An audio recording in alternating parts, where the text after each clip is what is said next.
Hello and welcome to this Monday edition of Market Mantra, the program in which we give you a complete update on the economic news of the day. And today listeners will be also taking calls from you on any queries that you may have on economic, business and stock market news. But do remember that we do not address company-specific queries. You can call us on 2331-4444, 2371-7106 and 2371-7117.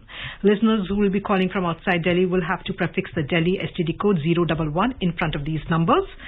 I am Anubha Rohatgi and with me is my co-anchor in Hindi, Sonu Sood. धन्यवाद अनुभा। नमस्कार श्रोताओं, market मंत्र में आपका स्वागत है। रोज की तरह आज भी हम ताजा आर्थिक समाचार आप तक लाएंगे। श्रोताओं, आज सोमवार है और हर सोमवार की तरह आज भी हम आपके सवाल सीधे कार्यक्रम में शामिल करेंगे।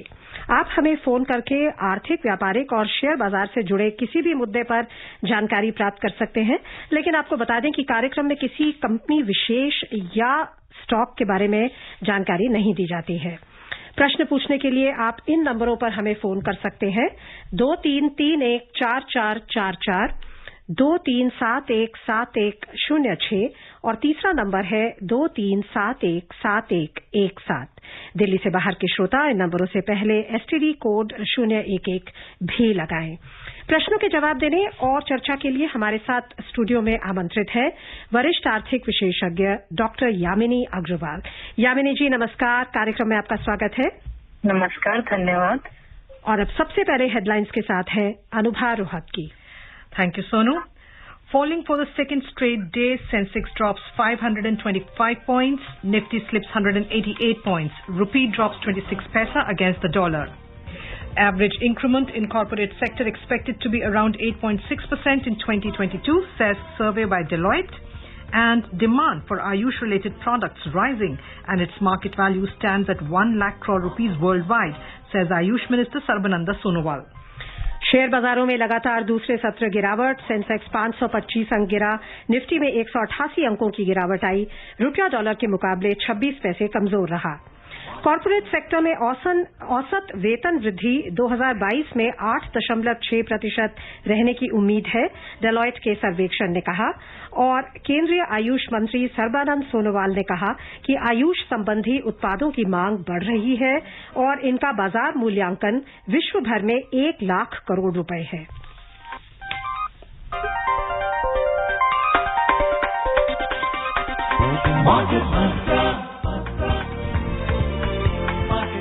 सबसे पहले शेयर बाजार। बॉम्बे स्टॉक एक्सचेंज का सेंसेक्स 0.9% की गिरावट से 525 अंक कम होकर 58,491 पर बंद हुआ। नेशनल स्टॉक एक्सचेंज का निफ्टी 1.1% की मंदी से 188 अंक गिरकर 17,397 पर बंद हुआ। विस्तारित बाजार की बात करें तो बीएसई मिड कैप सूचकांक और स्मॉल कैप सूचकांक प्रत्येक लगभग 1.8% की गिरावट में रहे। At the stock markets, the Sensex at the Bombay Stock Exchange declined 525 points or 0.9% to end at 58,491 today. The Nifty at the National Stock Exchange dropped 188 points or 1.1% to close at 17,397. In the broader market, the BSE Mid Cap Index and the Small Cap Index lost about 1.8% each. Market breadth on the BSE was weak, with over 2 stocks declining for every single gainer. The fall in the stock markets was across all sectors. The metal index was the biggest loser, slumping 6.8%. Basic material index plunged 4.1%. Realty index dropped 2.2%. Power and utilities index declined 1.9% each.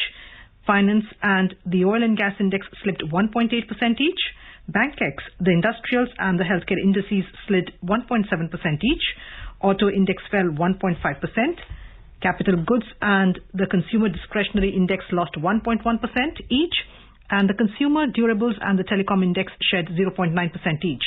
The FMCG index was the only gainer among all the sectors, rising 0.7%. इस बीच हमारे साथ आज के हमारे पहले श्रोता जुड़ गए हैं दिल्ली से सतीश। सतीश जी नमस्कार, सवाल पूछिए। हाँ जी नमस्कार मैडम। मैडम मेरा सवाल है, एक तो फोर्ड कंपनी का और दूसरा आपने एक न्यूज सुनी होगी कि चाइनीज इन्फ्लुएंस और बॉलीवुड मूवीज, जिसमें बताया गया है कि पिछले 10-15 सालों से बॉलीवुड में जो मूवीज बनती है उसमें जो पैसा फाइनेंस होता है वो चाइना करता है। मैडम प्लीज ये बताइएगा। धन्यवाद। जी, इनका सवाल सुना, अगर आप रिपीट कर सकें। पहला इनका सवाल फोर्ड कंपनी को लेकर था, जो उनका यहाँ पे शायद बंद होने की मैन्युफैक्चरिंग बात हो रही है, उसके बारे में। दूसरा सवाल स्पष्ट नहीं था, सो ऑटोमोबाइल सेक्टर के बारे में और इस सिचुएशन जो स्थिति है ऑटोमोबाइल सेक्टर की, उसके बारे में आप थोड़ा बताएं। जी देखिए, ओवरऑल ऑटोमोबाइल सेक्टर को एक पॉजिटिव बूस्ट मिला है गवर्नमेंट के PIL स्कीम से, और जैसे जैसे इकोनॉमी रिकवर कर रही है वैसे वैसे ऑटोमोबाइल सेक्टर को भी एक पॉजिटिव सेल्स नजर आई हैं। So overall with respect to the scrapping policy और जो PIL स्कीम के अंदर अकोमोडेट किया गया है, उस सभी से काफी फायदा मिला है। Let's move on to our next caller. That is Mr. Mana from Kolkata. Mr. Mana, welcome to the program. Please ask your question. Yeah, thanks. My question is that is rally in metal sector is offered or still we should be patient? We should have patience. बहुत ही relevant question है, क्योंकि आज metal sector बहुत गिरा है 6.8%। जी देखिए, overall market में rally रही है, ओवरबॉट पोजीशंस है।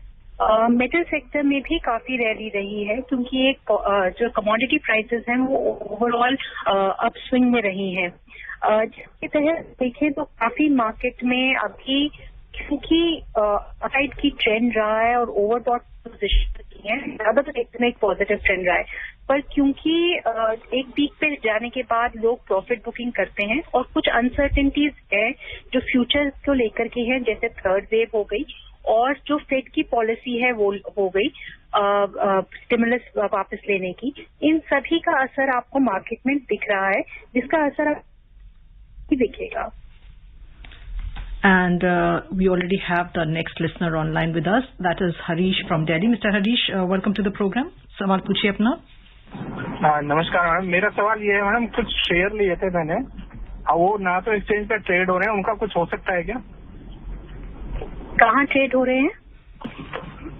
जी हरीश जी, नहीं हो रहे हैं अभी। कहाँ ट्रेड हो रहे हैं आपके? कह रहे हैं कि ट्रेड नहीं हो रहे हैं एक्सचेंज में। क्या दिक्कत आती है आप ट्रेड करते हैं तो? हाँ जी, जो शेयर्स एक्सचेंज से बाहर या डीलिस्ट हो जाते हैं वो एक्सचेंज ट्रेड नहीं होते हैं, और जो डीलिस्टेड शेयर्स हैं वो आप या तो मैनेजमेंट को या प्रमोटर्स को बेच सकते हैं। बाकी जो आप एनुअल जनरल मीटिंग में भी रख सकते हैं कि अगर कोई शेयर्स आपके खरीदना चाहे तो वहां पे भी बेच सकते हैं, पर क्योंकि इनको आपको अब एक्सचेंज से बाहर बेचना पड़ेगा तो इनके लिए एक्सचेंज अवेलेबल जो स्टॉक एक्सचेंज है वो अवेलेबल नहीं है ट्रेडिंग के लिए।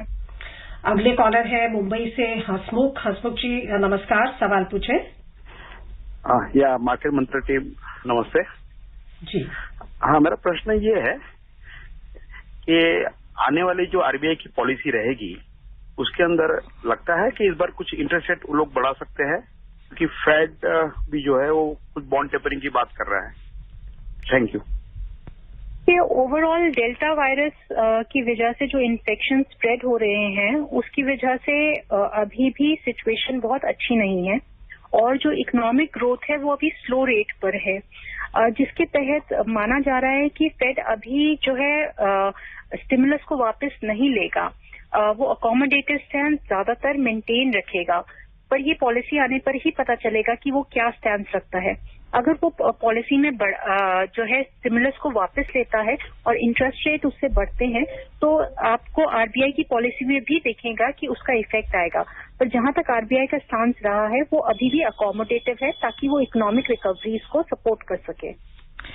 And now we've been joined by Ratnakar from Mumbai. Ratnakar, welcome to the program. Please ask the question. Hello, good evening. Good evening.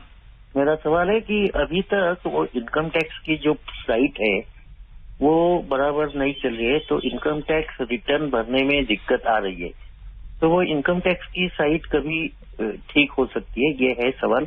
और दूसरा है कि अभी मेटल सेक्टर तो नीचे आ गया, तो अभी उसमें मेटल सेक्टर में एंट्री कर सकते हैं क्या? वो लेने के लिए मेटल सेक्टर कैसा है?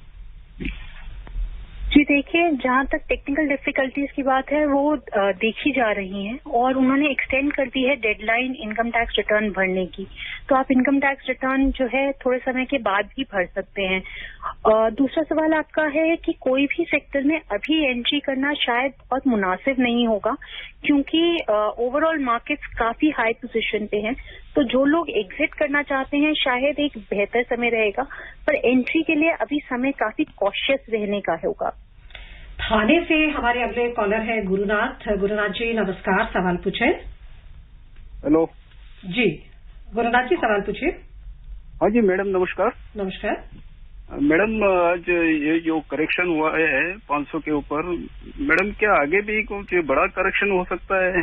डाउनफॉल चालू हो गया क्या ये अपना मार्केट का, और कितनी सुरक्षितता से इन्वेस्ट करना चाहिए मैडम? Thank you.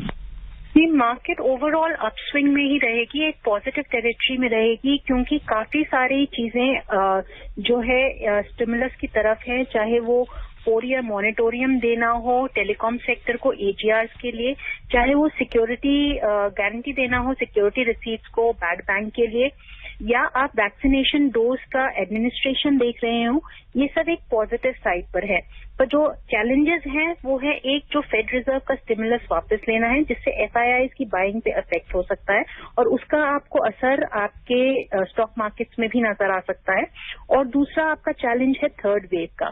ये कैसे आते हैं ये इन पे डिपेंड करेगा कि प्रॉफिट बुकिंग किस हद तक रहती है और मार्केट्स कितनी स्टेबल रहती है अपने पीक पर। यामिनी जी, जो हेल्दी करेक्शन की हमेशा एक्सपर्ट्स बात करते हैं कि जब बहुत ज्यादा मार्केट बढ़ता है तो करेक्शन आना भी एक हेल्दी फिनोमिना होता है, उसका परसेंट कितना आप कहेंगी? अभी जैसे 1% के करीब ही गिरा है बाजार, क्या 2-3% और भी गिरे तो क्या उसको भी एक हेल्दी करेक्शन भी माना जा सकता है? जी बिल्कुल माना जा सकता है, क्योंकि अभी ओवरबॉट पोजीशंस में है और जो मार्केट्स है वो काफी हायर वैल्यूएशंस पे है then what the company fundamentals are supporting. Optimism काफी है मार्केट के अंदर, जिसका असर हमें नजर आ रहा है इकोनॉमिक रिकवरीज में भी और स्टॉक मार्केट्स में, पर वो सपोर्ट होना चाहिए इंट्रिंसिक वैल्यूज से भी और फंडामेंटल वैल्यूज से भी।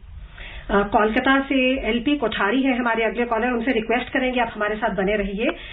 1-2 खबरों पर नजर डाल के आपसे बात करेंगे।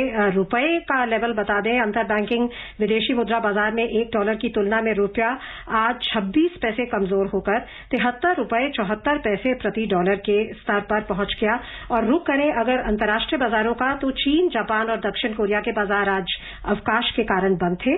संकटग्रस्त प्रॉपर्टी डेवलपर चाइना एवरग्रांड ग्रुप में आई भारी गिरावट के बीच इस क्षेत्र के अन्य स्टॉक्स भी गिर गए और हांगकांग का हैंगसेंग 3.3% लुढ़क गया।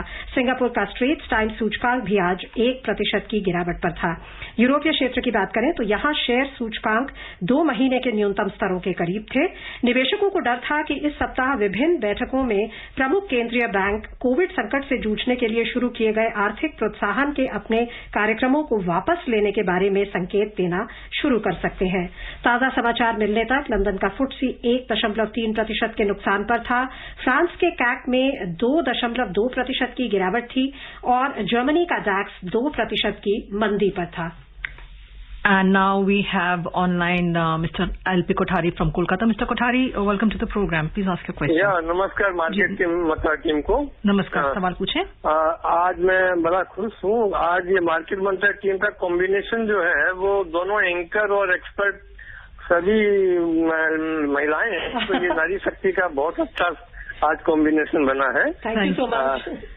मेरा सवाल ये है यामिनी जी से कि ये जो फॉरेन एक्सचेंज रिजर्व जो इतना बड़ी मात्रा में हम लोगों के पास है, ये कहाँ इन्वेस्टेड रहता है या आइडियल पड़ा हुआ है?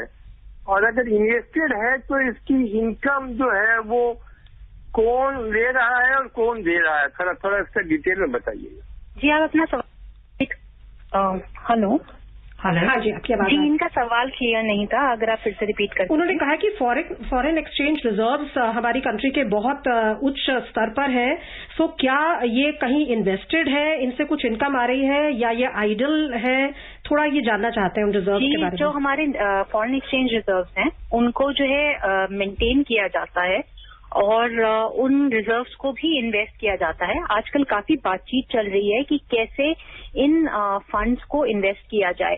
खासतौर पे यूएस के जो ट्रेजरी बॉन्ड्स होते हैं इनमें निवेश किया जाता है ताकि जो है वहां से इंटरेस्ट आया जा सके।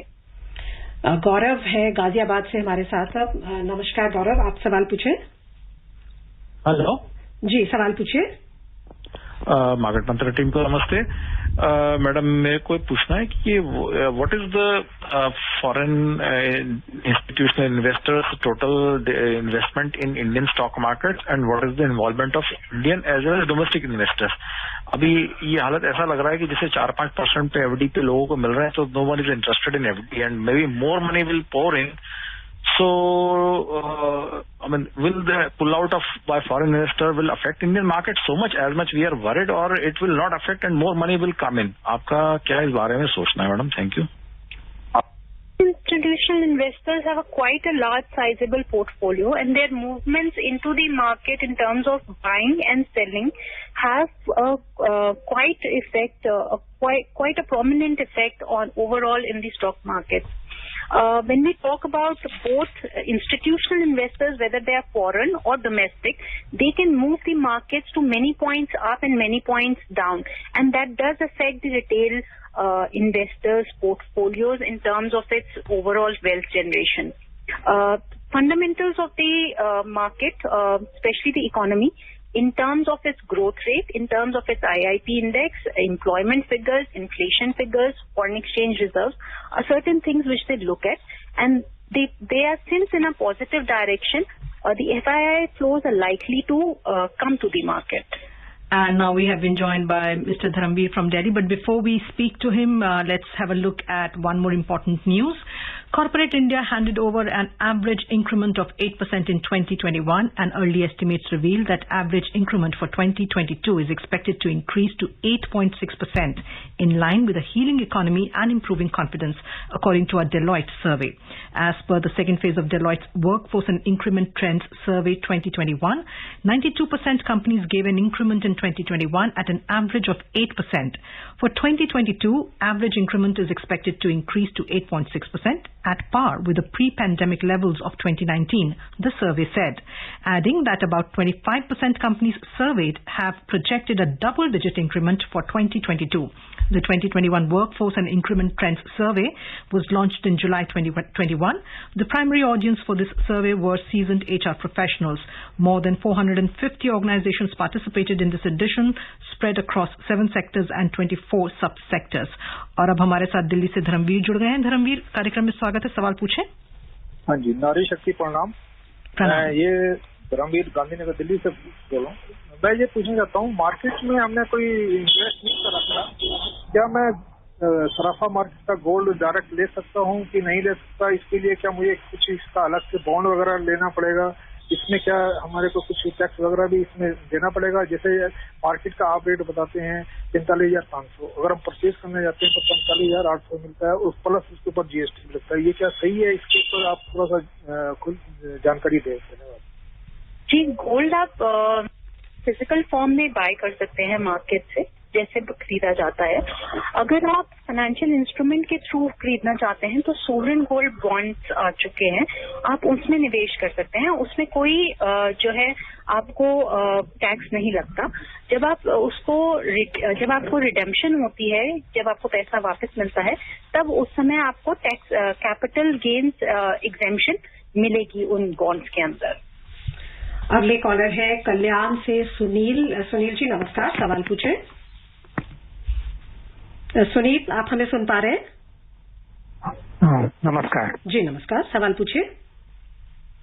मेरा सवाल ये है कि अभी जो पैंडेमिक आ रहा है उसमें से अभी इकोनॉमी तो बहुत सारे देश की पैरालाइज हो गई है, तो आपको क्या लगता है कि इसका परिणाम जो होगा वो कैपिटलिज्म एंड होगा? जी देखिए, पेंडेमिक चल रहा है मार्च 2020 से, या हम कहें जनवरी 2020 से, जिसको हम सफर कर रहे हैं, उससे काफी लॉकडाउन्स हुए थे, जिसकी वजह से जो इकोनॉमी है वो एक स्टैंड स्टिल पे आ गई थी। और उसका रोकथाम इसलिए किया गया था ताकि जो है पेंडेमिक ज्यादा बढ़े नहीं और लोगों की हेल्थ जो है सेफ रहे। जैसे जैसे ओवरऑल सेफ्टी प्रिकॉशंस अडॉप्ट किए गए, इकोनॉमिक रिकवरीज बिगिन की गई, लॉकडाउन को खोला गया और लाइफ एंड लाइवलीहुड्स को सस्टेन किया गया। वापस इकोनॉमीज रिकवरी पे आ रही हैं और वैक्सीनेशन डोज की वजह से काफी हद तक एक पॉजिटिव सिनेरियो है कि इकोनॉमीज जैसे चल रही थी वैसे ही चलेंगी। जहां तक कैपिटलिज्म का सवाल है, कैपिटलिज्म एक फ्रेमवर्क होता है जो कैपिटलिस्ट को लेकर होता है, उसके बारे में कहना पैंडेमिक को लेकर के शायद सही नहीं होगा। And now we have the next caller online, Mr. Ratanu from Kolkata. Mr. Ratanu, welcome to the program. Please ask your question. Good evening, madam. I am Atan from Kolkata. What are role of director and what are role of additional director and what are role of independent director, ma'am? You want to know the role of director, additional director and independent directors in a company board? Usually we have directors and independent directors in the board, and they are primarily involved in taking strategic decisions of the company, right from decisions with respect to financial matters, HR policies, technological developments, or any other particular specific action which can affect the company strategically, and also you may look at the company law to find out what are the responsibilities of the directors. और briefly independent director का क्या उद्देश्य होता है? Independent director, the independent director is supposed to act as a person who is independently viewing the overall framework and giving an unbiased opinion over the company affairs. Alwar से अशोक है अब हमारे साथ। अशोक जी, स्वागत है, सवाल पूछिए। सर, मैडम यामिनी जी को मेरा प्रणाम है, और जो इन्होंने अभी जो जानकारी दी ना, उसी संदर्भ में मैं बस इतना ही निवेदन करूंगा कि जैसे मार्केट मंत्रा में जैसे मंत्र की जो अपनी व्यवस्था होती है ना कि मंत्र जापमम दृढ़ विश्वास, तो आपके कथनानुसार हम इस चीज को आगे लेके चले। इकोनॉमिक्स के स्टूडेंट के नाते मैं इतना ही कह सकता हूँ, पंडित अशोक बोहरा, राजस्थान के अलवर जिले के बहरोड से, कि ये मंत्र शाश्वत है जो अभी आपने पूर्व के श्रोताओं को दिया, और इसी संदर्भ में मैं आपको अंतरंग शुभकामना संप्रेषित कर रहा हूँ पूरे आपके मार्केट मंत्रा के संपूर्ण परिवार को। धन्यवाद जी। आपका कोई सवाल शायद नहीं था, आप बस अप्रिशिएट करना चाहते थे। आगे बढ़ते हैं, अगली खबर लेते हैं। केंद्रीय आयुष मंत्री सर्बानंद सोनोवाल ने कहा कि केंद्र ने औषधीय पौधों की वाणिज्यिक खेती करने पर बल दिया है।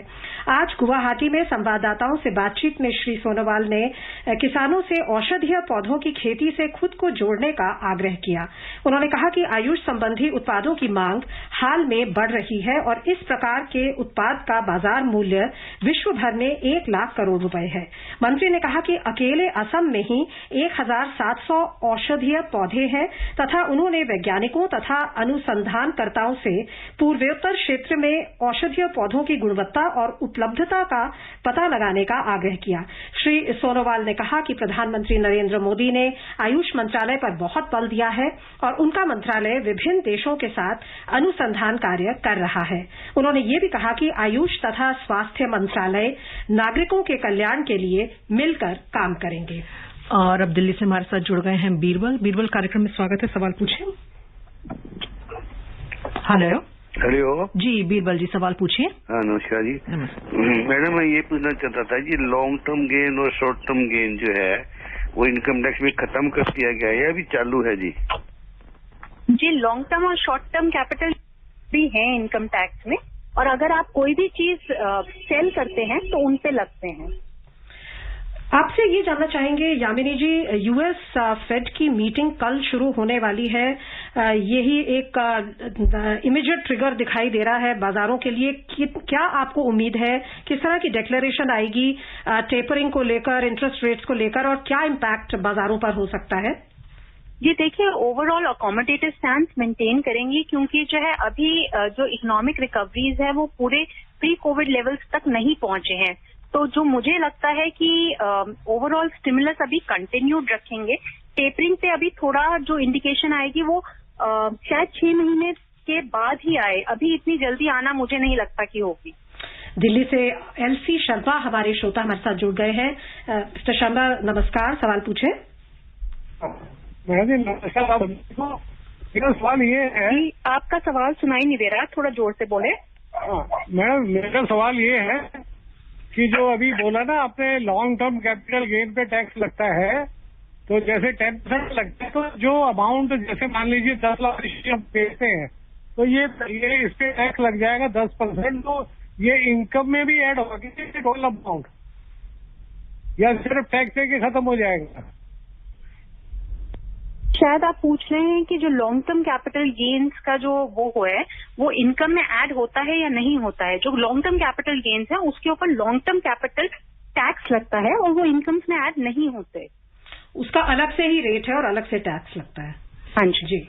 And let's move on to some news from the commodity market. Global crude oil futures dropped more than $1 a barrel to around $74 a barrel today as rising risk aversion weighed on stock markets and boosted the US dollar, while more US Gulf oil output came back online in the wake of two hurricanes. The US dollar rose as worries about Chinese property developer Evergrande's solvency spooked equity markets and as investors braced for the Federal Reserve to take another step towards tapering this week.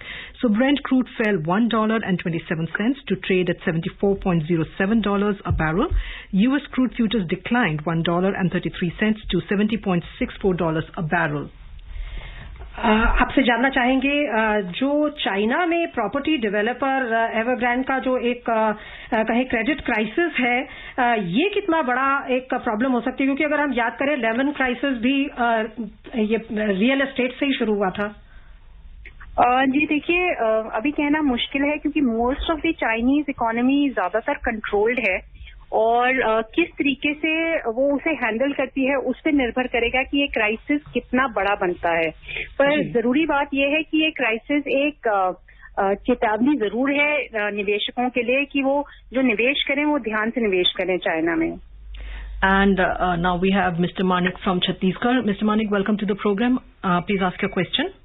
Ma'am Hindi में। जी, अपना सवाल पूछे। मानिक जी, कार्यक्रम में स्वागत है, अपना सवाल पूछे। ये पूछ रहा हूँ मैम, मेरा जो है SBI म्यूचुअल फंड में 5,000 प्रति महीना मैं इन्वेस्ट करता हूँ, तो क्या मैं उसमें जो प्रॉफिट होता है उसको बुकिंग कर सकता हूँ क्या? जी, जो आप निवेश करते हैं, अगर स्टॉक्स को बेच देते हैं या म्यूचुअल फंड को बेच देते हैं तो जिस NAV पे बेचेंगे उस पे आप प्रॉफिट बुक कर सकते हैं कॉस्ट के ऊपर। और क्या उनके लिए अच्छा समय है अभी बेचने का, प्रॉफिट बुक करने का? जी, मार्केट्स काफी हाई हैं। अगर आपके NAVs अच्छे हैं और आपको पॉजिटिव रिटर्न दे रहे हैं तो अच्छा समय होगा कि आप बेच दें। और कोई बेंचमार्क है कि कितना % रिटर्न हो तो आपको प्रॉफिट बुक करना चाहिए? जी, ऐसा कोई बेंचमार्क नहीं होता, पर यूजुअली देखा जाता है कि कुछ पर्टिकुलर % आप लगा लें अपने 20 to 30% जितना आपको रिटर्न चाहिए।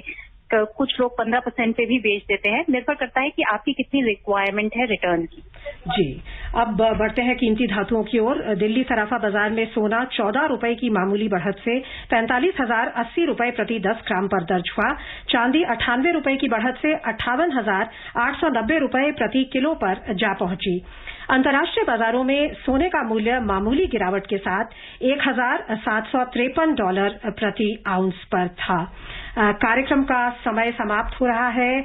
बहुत बहुत धन्यवाद आपका यामिनी जी, आप आई और हमारे श्रोताओं के सवालों के जवाब दिए। धन्यवाद। और सभी श्रोताओं का भी इतने उत्साह के साथ इस कार्यक्रम में भाग लेने के लिए बहुत बहुत धन्यवाद। And before we close, a reminder of the headlines. Falling for the second straight day, Sensex drops 525 points, Nifty slips 188 points, Rupee drops 26 paisa against the dollar. Average increment in corporate sector expected to be 8.6% in 2022, says a survey by Deloitte. And demand for Ayush-related products rising and its market value stands at 1 lakh crore rupees worldwide, says Ayush Minister Sarbananda Sonobal. And with that, we end this edition of Market Mantra. We'll be back at 3 p.m. tomorrow with another edition of Money Matters. Till then, namaskar.